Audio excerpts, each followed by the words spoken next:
Tonight on 2020, college after dark. Kids in overdrive, making new friends and frenemies. Their jealousies and angers and breakups and hookups. But at that top university, UNC, did it lead to murder? I just never been so shaken up by anything. The unsolved killing of a wildly popular co-ed. She instantly caught the attention of men on this campus. And tonight, police are bringing in 2020 and you to help crack the crime. You're giving us unprecedented access to this case. Why? As her anguished parents launch their own investigation. I hear her say, "Oh God." She screams, "Oh God." It's just my baby girl's voice. We're taking you through the final hours of a girl named Faith after a late night of dancing in a college town. You see them on video walking out? Yes. Security footage never shown until now. Our interviews with friends and neighbors. What did you hear upstairs in that apartment? And astonishing new technology from just a few drops of DNA. What could be the face of the killer emerging right in front of you. Tonight, join the investigation where anyone could be a suspect. I just want to talk to you for a second. Do you have a second? Not knowing who you can talk to, who you can trust. Love, hope, We're going to do it. We're going to get the guys, I promise you. and faith. Good evening, I'm Elizabeth Vargas. And I'm David Muir, and as we come on the air tonight, a killer still on the loose. But by the end of this hour, you will have in your hands what may be the portrait of that killer. And authorities are hoping that you can help a desperate family find answers. This month is the anniversary of that college murder 4 years ago. And tonight, 2020 is revealing information that has never been seen by the public before. So join us on Facebook and Twitter. Become part of the investigation. Here's Ryan Smith. Welcome to the spring commencement at the University of North Carolina at Chapel Hill. It's graduation day 2014 in Chapel Hill. Faith Hedgepeth was supposed to have been here. She was supposed to have dressed in Carolina blue, waved triumphantly to her family, and basked in the achievement of a degree from the nation's oldest, and they'd say best public university, and of course, a perennial basketball powerhouse. This is the place that she had wanted to come all her life. This was her dream. All degree candidates, please rise. That was the dream. Congratulations. 911, where is your emergency? But this is the reality. I just walked into my apartment and my friend just like he's unconscious. How old is she? He's 19. Is she breathing? I don't think so. Okay, listen to me. There's blood everywhere. There's what? There's blood everywhere. Faith's mother, Connie, is called. She said, "Well, Miss Hedgepeth, I'm sorry to tell you, but Faith is dead." The stunned matriarch relays the news to the family, including son Chad. He said, "What is it, Mama?" I didn't know what to think. Faith's dad, Roland. I say, "You sure, Connie?" To daughter, Rolanda. I said, "What?" And I just collapsed. So sparse are the initial details, the family is left to wonder exactly how Faith died. Did she get caught up with the wrong people? Was she just at the wrong place at the wrong time? Did she commit suicide? Breaking news is first at 6. But it isn't long before WTVD, the ABC-owned station in Raleigh-Durham, starts reporting details about the case. Police are treating Hedgepeth's death as a murder and say they don't believe it was a random act. We want to know everything. We want to know why. UNC was supposed to be a beginning for Faith, not the end. She received a scholarship, full tuition all the way through graduate school. That scholarship was the ticket out of her tiny hometown of Hollister, a place filled with good people, but little else. Faith, a Native American, grew up a member of the Hallowasaponi tribe, a Native people who've called this part of the country home since before there was a country. It's a place Faith promised to return to one day. It meant enough to her to want to come back and help her community after she achieved in life. Absolutely. That was home to her, and she wanted to make a difference. The transition was not always smooth, At times, the grades suffered. So adjusting to the class load was a bit difficult for her, so she did struggle academically, but she decided not to give up on Carolina and attaining a Carolina degree. What was never in doubt was Faith's ability to connect with others on campus. Faith was a very social person. She instantly had connections on campus, and she instantly caught the attention of men on this campus. She just smiled all the time. I know I'm a smiler, but she had me beat. She definitely knew how to kind of make you feel safe, make you feel happy. The band of sisters quickly forms. In her freshman and sophomore years, Una and Patty, roommate Karina, and friend Marisol Rangel become tight with Faith. She had friends everywhere. She would make friends so quick. And there were plenty of other friends to make. Faith Hedgepeth hits the books by day and the social scene by night. She liked to dance. She liked to be in a loud room full of people talking. She enjoyed going out. She's certainly not alone. UNC students know how to throw a party, and at this school, everyone's invited. But Faith maintains her priorities, at times holding down 2 jobs. While waitressing at the Red Robin, Faith posts on Instagram. A customer has added a heart around her name on this bill. Faith mocks her uncanny ability to charm with a caption on Instagram that reads, "I make my guests fall in love." She will be dead 5 days later. When her roommate Karina comes home and makes that emergency call, which will itself become part of the mystery police now want you to help solve. There's blood all over the pillows, like in the comforter. I just can't believe this. How many murders happen here in Chapel Hill? Generally, we average less than 1 a year. Chief of Police Chris Blue doesn't just protect a town, he must protect an image. The university is one of the state's largest employers. When co-eds turn up dead for mysterious reasons, students start worrying about safety. The lack of information has students who did not know Faith on edge. We just want answers and kind of give us a little peace. That's bad for business. The pressure to solve this case is immense. We don't stop. We don't quit. The police focus on the unsentimental business of investigation, and there is no shortage of evidence. We're trying to make some sense of the literally thousands of pieces of information that are coming in and prioritize. But in the absence of an arrest, speculation rules the day, and everyone has a theory. I do believe Faith's death was a personal vendetta. I don't believe that this was random at all. Coming up, did being the life of the party lead to Faith's death? Was there a frenemy inside her own social circle? And is that person hiding in plain sight? You don't know who you can trust. You don't know who you can talk to. And later, your very first look at a high-tech image that may reveal the killer's identity. When we return.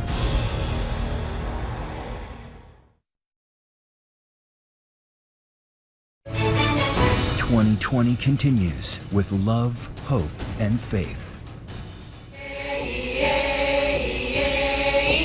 The week after Faith Hedgepeth is brutally murdered, the university holds this vigil, honoring her with a Native American ceremony. Faith, I love you, baby. 323 to 584. Meanwhile, investigators are trying to tackle the puzzling case by retracing her final hours. A jigsaw still being worked on today, 4 years later. One that Lieutenant Celisa LaHue loses sleep over. Just a couple of weeks ago, I woke up in the middle of the night and a name popped in my head and I couldn't place it. So I had to get up and come into work. So there isn't a day that goes by that we don't look at Faith's case. For the most part, the Chapel Hill police have played things close to the vest when it's come to releasing information. But tonight, for the first time, they are opening up with brand new evidence, asking your help to advance the case. There may be another piece of information out there that this story will shake loose in somebody's mind. This is the police timeline. The evening begins with Faith and roommate Karina Rosario on campus studying. They went to the student library on campus, which is called Davis Library. Faith steps out and pays a visit to the apartment of a male friend. Faith left for a short time and then came back to the library and picked Karina up. And they went back to their residence at Hawthorne at the View. Hawthorne at the View was the name of an apartment complex. This overhead shows exactly where the two lived. You have to follow the road all the way to the end to find it. They shared the second-floor apartment, number 1502. Did you find any surveillance video from this complex? There was no surveillance from this complex. Inside the apartment for only 30 minutes, the teens are now ready for a night of dancing. Police say they locked the door behind them. About 10 minutes later, they enter the popular Thrill nightclub on Rosemary Street. Thrill is one of the common nightclubs that undergraduate students, particularly those that are younger than 21, can still get into. This security camera footage, never before seen by the public, shows an overhead view as the women walk into the club. That's one of the club's bouncers, escorting them inside. Oh, Thursday is popular college night for, I think, any college town, so of course it would have been super packed. What transpired in the club that night? It's impossible to tell from this camera. But less than 90 minutes later, Karina seems ready to call it a night. Yes, she did indicate that she wasn't feeling well when she left the club. That's Karina walking out first, followed by Faith. They spend a few moments talking to a man outside. By 3 a.m., the women are back at the apartment. What's about to happen next looks like the telltale signs of major guy drama. At least to this guy. There were a lot of men that liked Faith. There were a lot of men that liked some of the other young women in this case. Columnist Tom Gasparoli has been following the case for years. They're very attractive women, and their jealousies and angers and breakups and hookups. Around 3:30 a.m., records obtained by police show that there is activity on Faith's Facebook page. Faith is also texting this man, Brandon Edwards, seen here on his Facebook page. The text, "Hey B, can you come over here please? Karina needs you more than you know. Please let her know you care." So who is this guy? Brandon and Karina used to talk. I don't know if they dated, but they used to talk. Others have likened Brandon as a big brother figure to the women. Police say Karina's phone records show she is calling Brandon Edwards multiple times around the same time Faith is texting him. But there is no response. So Karina reaches out to someone else, UNC soccer star Jordan McCrary. Every day, wake up, train, grind, and do it all again the next day. She texts Jordan, yes, to come and pick her up at Hawthorne at the View. Was Jordan her boyfriend? I would say he was somebody that she had a relationship with. Close to 4:30 a.m., Faith's roommate Karina leaves her apartment, gets in McCrary's car, and heads to his apartment. She says she left the front door unlocked. At that time, when she left the apartment, she knew Faith to be in bed, in the bedroom. When the sun rises over Chapel Hill, the party's over and school's starting. Karina needs a ride home to pick up a paper for class and then head to campus. When she can't reach Faith, she calls Marisol Rangel for a lift. So I picked up Karina and we came back to the apartment and we saw her car. So I'm like, oh, she probably overslept. It is nearly 11 a.m. The two climb the stairs and enter the apartment. They call out Faith's name, but get no response. All I remember is just calling her name, just because we knew she was there, like, Faith, Faith. That's when we went to the room. And we found her. So Faith was found deceased, partially nude. There was a lot of blood in the bedroom, and she had suffered what appeared to be severe head trauma. When police arrive, they see this near Faith's body. This photo, revealed for the first time, is allegedly the murder weapon, an empty bottle of rum. That murder weapon that you mentioned, that bottle, what condition was that in? It was a Bacardi bottle, and it was covered in blood smudges. It was a brutal death. Did it seem like there was forced entry going into the apartment? No, there was no sign of forced entry. Semen is also discovered on Faith's body. Investigators use it to generate a DNA profile. They're convinced that DNA belongs to the killer and that he may also have perpetrated a sexual assault. Is it more likely than not that she was raped? Yes. In the search for Faith's killer, that DNA profile will become sort of a glass slipper. But who will fit it? Next. Police turn their attention to an aspiring rapper who lives nearby. Did he have the motive for murder? He told them that he would kill the both of them, especially Faith. And later, a maverick private investigator sets his sights on another target. That's next.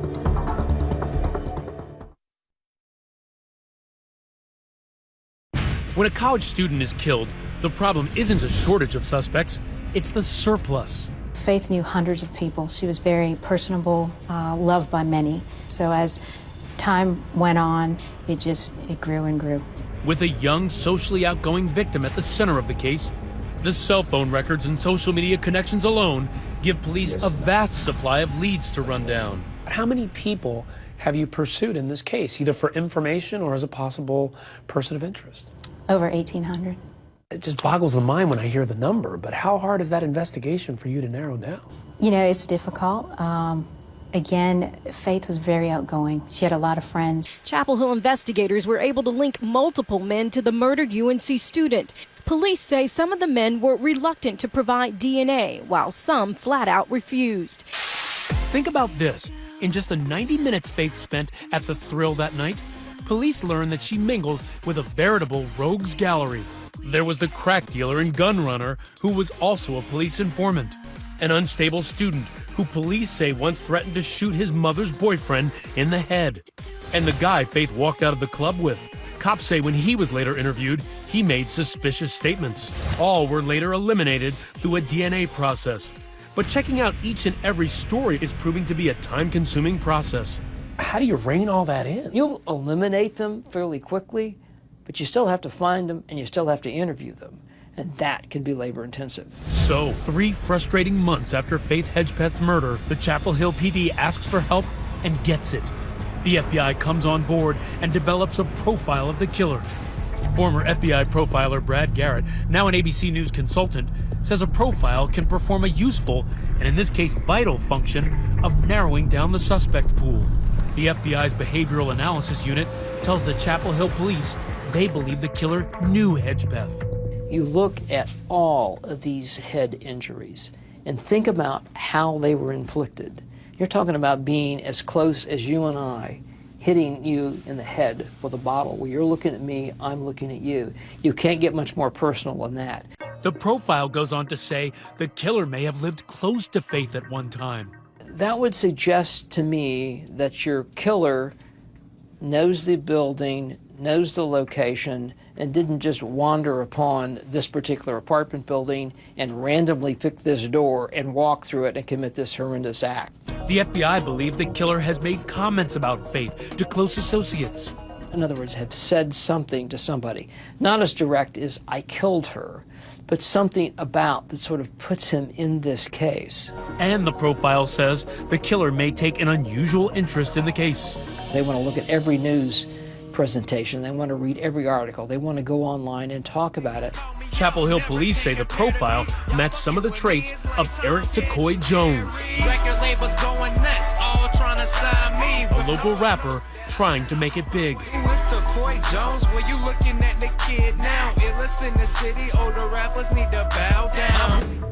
Why is Jones so interesting to investigators? Because he knows both Faith and her roommate Karina. Tacoy Jones is the ex-boyfriend of Karina, and he had previously lived there with Karina.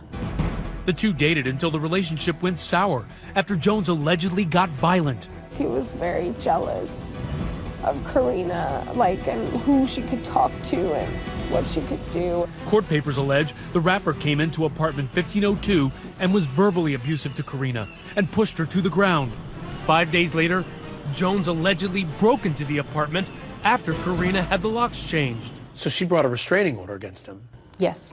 Faith apparently didn't approve of Eric's approach to dating, and a neighbor named Joy said Faith played an active role in seeing his relationship with Karina end. Faith drove Karina to the courthouse to fill out the paperwork to get the restraining order. And after that, Tacoy didn't live upstairs anymore. But Eric doesn't move far. He moves into another apartment in the very same complex.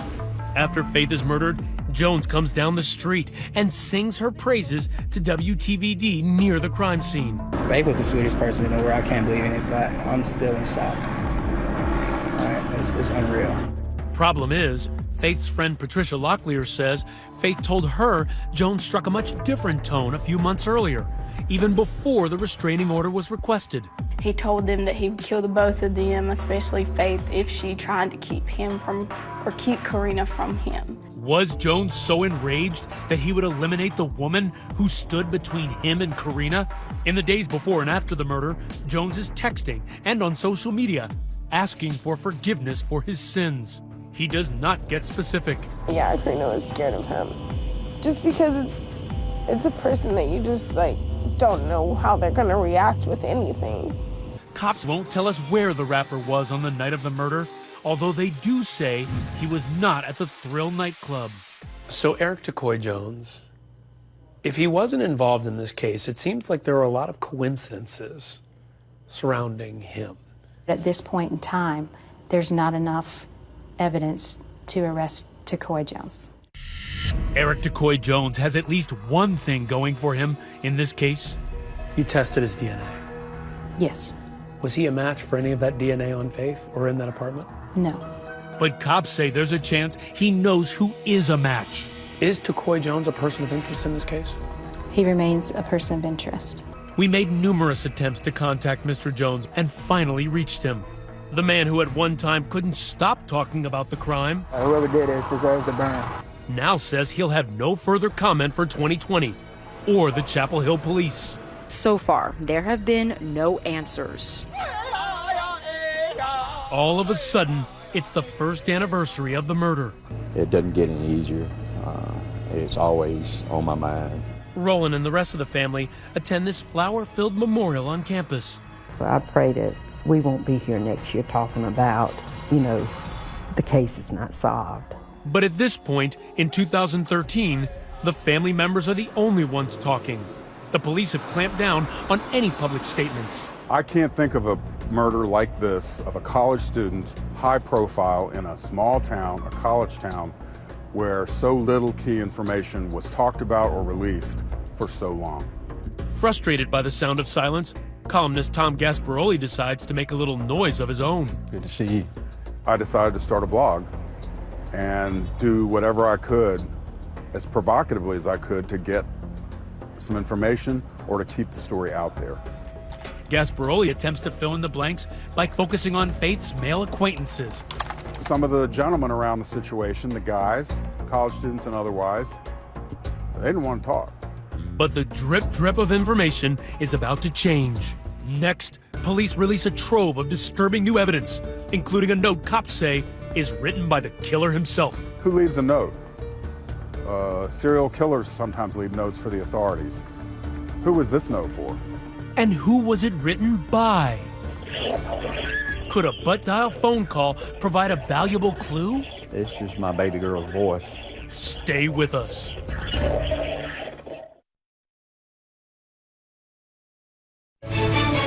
We return to 2020 and love, hope, and faith.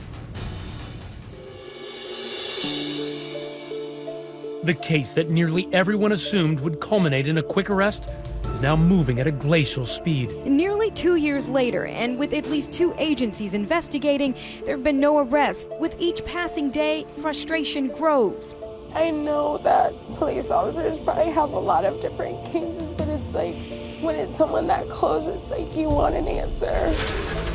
So 2 years after the murder, pressured by local media, including WTVD, the department releases hundreds of pages of details and evidence in the case, which gives the public its first real glimpse of the crime scene. What was some of the most important evidence that you collected from the bedroom? There was a biscuit bag that was from Time Out restaurant. Time Out is very popular in Chapel Hill and it's immediately identifiable. Faith had gone out the night before, stopped at Time Out, and brought food back to the apartment. But now, that same bag contains 5 angry words. On the bag was some writing that said, "I'm not stupid, bitch, jealous." What did you make of that? Obviously, big evidentiary value. The note is found on the bed. It is written in pen. Police say both the note and the pen have the killer's DNA on it. So police believe he wrote it. But here's a puzzle. While the room is covered in blood, the note is not. My biggest concern about the note was that there was no visible blood on the bag or anything. Police say the cleanliness of the note suggests the killer's hands, once bloodied after using the bottle as a murder weapon, didn't flee immediately. Instead, he may have taken his time to wash his hands and write that 5-word screed. Adding to the mystery, police can't say for sure who the note was left for. As to the intended target, per se, about the note, there were 2 residents there, and it would make sense the note was left for one of them. I think that Karina knows what happened to Faith. Faith's father, Roland, has long suspected that Karina is the key to the case. 911, where is your emergency? He is among a group of people who find her 911 call questionable. For starters, we know that Karina came to the apartment with Marisol Rangel, yet Marisol is never mentioned or heard on the call. Well, the 911 call was made a little after 11 on Friday morning by her roommate, Ms. Rosario. It sounded as if she were the only person in the apartment. She was not. Columnist Tom Gasparoli also finds it odd Faith's name is never uttered on the 8-minute phone call. The caller was talking about my friend. I just walked into my apartment and my friend was just like completely unconscious. She never said Faith's name. When you touched her, how did she feel? She feels cold. She never said, oh, Faith, oh my God. She's in my bedroom. What happened, Faith? Downstairs neighbor Joy says Karina also had a memorably serene demeanor as she exited the apartment to await the police. That's the striking thing. You would never have known that they had just come from discovering what turned out to be horribly brutal murder scene. Roland's mind churns with questions. Was Karina expecting to find Faith's dead body that morning? Did she know someone was coming to the apartment that night with bad intentions? And fueling his suspicions, another clue that keeps him up at night. You're listening to a voicemail that came from Faith's phone on the night of the murder to her friend Una Chavis. It was probably unintentional, the result of an accident we've all made. She's notorious for doing a butt dial phone call where she accidentally calls somebody with the phone in her pocket, so I just assumed that was what it was. If it sounds undecipherable to you, you're not alone. But when we brought Roland into WTVD to tell us what he hears, he was unequivocal. I hear screaming in the background. It's Faith's voice. We're screaming. Please. Get off me. Roland's assessment is simple. His daughter is in grave danger. It's just my baby girl's voice, and I know her voice. The distraught dad searching for closure? Maybe. But friends hear Faith too. I do hear her voice, and it does sound like she's yelling, maybe upset, maybe trying to get somebody's attention, but she does make some type of noise. And she was my friend. I knew her for 2 years. I talked to her every single day, so I'm sure that it was her voice at that point. We brought others into the studio for a listen as well. Gasparoli says what he hears sounds like an argument. Well, right there. Possibly the 2 roommates fighting. And possibly a prelude to murder. Sounds like there's a female who's very angry, very intense, speaking in staccato.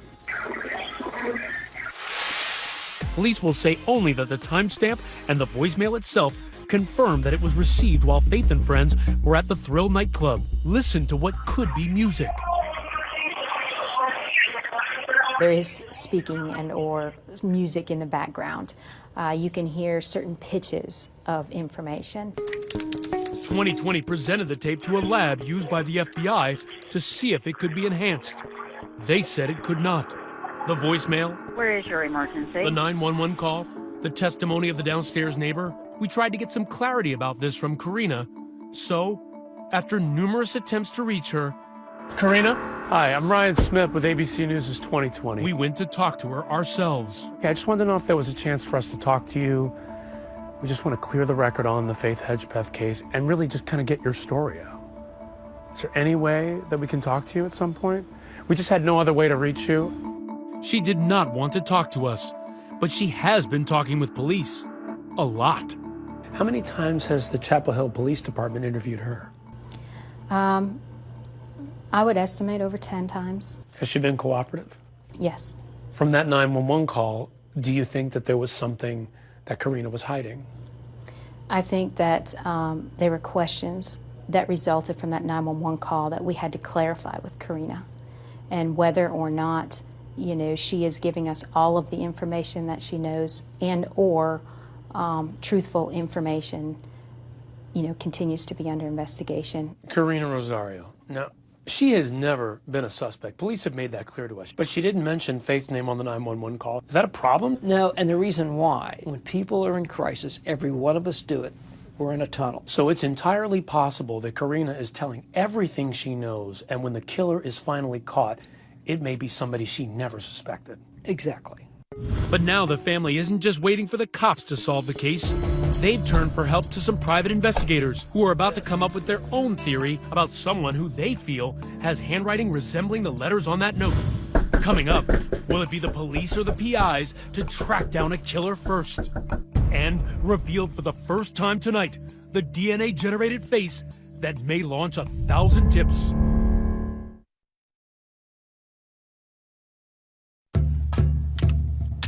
Hunter Glass has a more direct approach to criminal investigations. Hot damn bama lamb. Acquire target. Always gotta have something fun to shoot at. Eliminate target.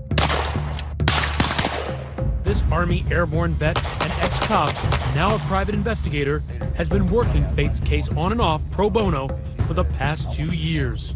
We're gonna do it. We're gonna get the guys or the people involved in this, I promise you.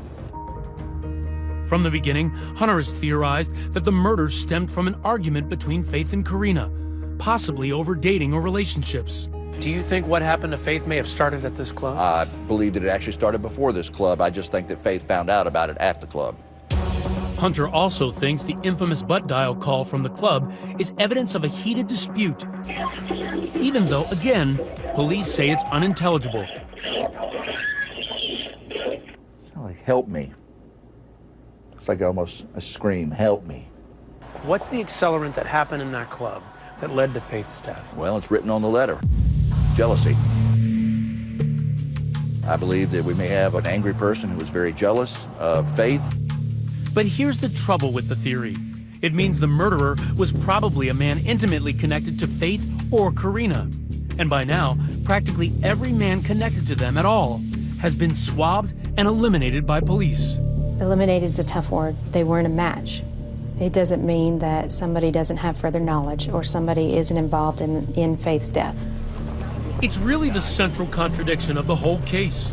Despite all the indications the killer was inside Faith's social circle, the DNA says the killer has to come from somewhere outside, someone with at least 1 degree of separation. To find him, Hunter brings in fellow investigator David Marshburn. What's the game plan? Game plan is I know you can't, there's nobody can hide from you. So we gotta go find some people. The duo door knock until their knuckles are raw. And as they pour through case documents, they turn their focus onto one of Karina's old friends, Brandon Edwards. She was involved with Brandon at one point. Remember, Edwards was Karina's friend, who Faith texted that night, telling him to come over. I want to find out where he's working. We're just doing a background on him. Edwards had been swabbed and eliminated as the killer. But Marshburn learns that at one time, he lived with an ex-con with a violent past, someone who police have not tested yet. We looked up his criminal record. He has got assault on a female after assault on a female after assault on a female. The PIs head to that apartment the two men shared. They get the lease application completed by that roommate and notice what they say are handwriting similarities between the writing on the application and the writing on the murderer's note. You can see the N, you can see the L. All these things point to the same direction and the way the writing is on the bag. Marshburn's no expert, but Durwood Matheny is. Something that stands out right now is the E. It looked like a C with a line through it. I will be looking to see if I can find that kind of E. With a trained eye and decades of experience as a forensic document examiner, Matheny agreed to take a look at the writing sample at Marshburn's request. Him just committing a murder and writing this note, does that make a difference in his handwriting versus him being calm or nervous? It could, yes. And also, the surface that he writes on, if he was writing on a counter or against a wall or on his leg, this can change handwriting. Just observing, am I on the right path, maybe? From what I've seen, I do see some similarities. Matheny's preliminary exam sees enough similarities to warrant further study of other samples from the same guy. Marshburn turns over his findings to the Chapel Hill Police Department. And even though there's no clear connection between this man and Faith, tonight police are looking to get a DNA sample from him to match against the killer's profile. He could be a suspect in this case. I don't know. All I'm suggesting is I wouldn't hang my hat on this handwriting situation based on the limited sampling that you have. But the police are pursuing their own lead, generated by something so high-tech, it makes CSI look like Sesame Street. DNA taken from the semen at the crime scene and sent to Parabon Nano Labs in Virginia to come up with a composite of the killer. What Snapshot is doing is treating the DNA like a blueprint, because in that genetic code is the information for how to build that person. It's called phenotyping, the science of predicting physical appearance through DNA. A Snapshot predicts eye color, hair color, skin color, freckling, face morphology, and ancestry. So is this person very fair, fair? Each trait prediction comes with a measure of confidence. In this case, all are fairly high. This person has dark olive or light olive skin, brown or hazel eyes, most likely has black hair. Most likely this person has 0 freckles, but we can't exclude that they have a few. We typically see this profile in Latino individuals. The snapshot is not your typical police sketch. The 3D image looks real. They've been used in dozens of police investigations around the country. Now look closely. Tonight, 2020 is revealing for the first time the image that the lab and the police say could be the face of a killer. We can be very confident that this is not a white person, this is not a person of African descent, and this is a person who is very strongly Latino. Do you recognize this man? And critically, do any of Faith's friends? See what's next.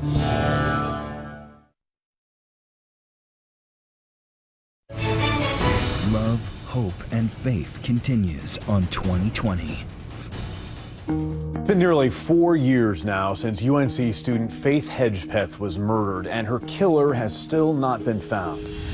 We've just revealed to you this remarkable facial composite generated from the DNA of Faith Hedgepeth's murderer. Tonight, the question, will it make a difference? Will someone watching tonight who knows this man and the truth finally decide to speak up? Everybody out there has a conscience, and someday somebody's going to say something that leads us to that one bit of information that we need.